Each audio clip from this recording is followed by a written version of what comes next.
Oke, assalamualaikum warahmatullahi wabarakatuh. Semangat pagi Sobat Balance Spot. Setelah kemarin kita belajar tentang liability atau utang, kali ini kita akan belajar tentang pencatatan transaksi mutasi utang. Oke, langsung saja kita masuk ke materinya.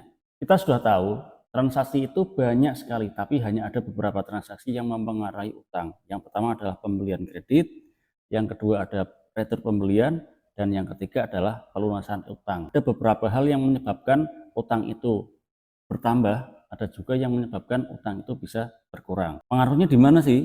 Pengaruhnya di sini. Nah, pengaruh transaksi mutasi utang itu yang pertama adalah pembelian kredit berpengaruh akan menambah utang. Nah, posisi utang di sini akan berada di posisi kredit karena sesuai dengan saldo normalnya. Ingat-ingat, saldo normal utang itu adalah kredit. Jadi ketika bertambah otomatis sama dengan saldo normalnya, posisinya juga di kredit. Sedangkan untuk retur pembelian, pengaruh pada utangnya akan mengurangi. Nah, kebalikannya, kalau berkurang, kebalikan dari saldo normalnya di debit. Pelunasan utang berkurang, juga posisinya di debit. Sedangkan untuk pembelian kredit ini masuk ke jurnal purchase journal atau jurnal pembelian. Sedangkan retur pembelian masuk ke general journal dan pelunasan utang masuk ke cash payment journal atau jurnal pengeluaran kas. Nah, sekarang kita masuk ke pencatatan transaksi mutasi utang. Yang pertama adalah pembelian kredit.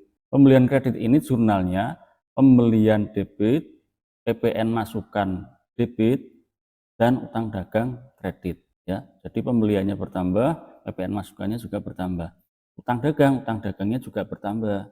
Utang posisinya di kredit, saldo normalnya kalau bertambah di kredit. Ini untuk yang pembelian kredit. Nah, yang kedua adalah retur pembelian. Retur pembelian itu maksudnya gini, retur pembelian kita sudah beli secara kredit ya, otomatis kan kita dapat barang banyak. Tapi ada beberapa barang yang rusak atau mungkin tidak sesuai dengan pesanan, akhirnya kan kita kembalikan. Yang tadinya kita punya utang banyak, misalkan utangnya 5 juta lah, belinya 5 juta.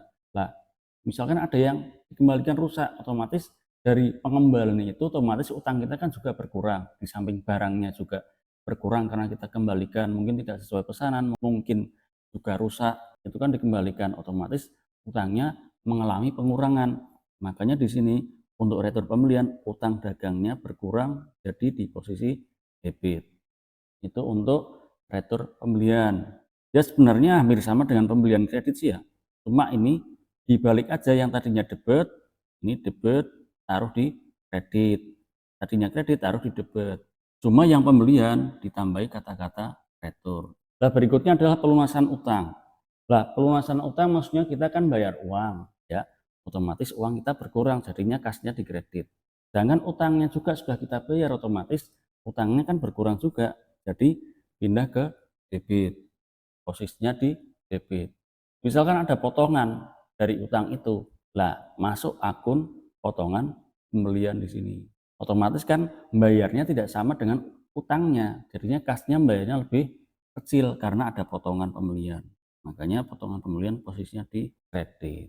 Oke, demikian ini materi pencatatan transaksi untuk yang mempengaruhi mutasi utang. Kita nanti lanjut ke part kedua, langsung praktek membuat jurnal yang berhubungan dengan utang, berarti purchase, cash payment, sama general journal ditambah dengan kartu utangnya. Mudah-mudahan bermanfaat, tetap subscribe biar nggak ketinggalan materinya. Terima kasih. Dah.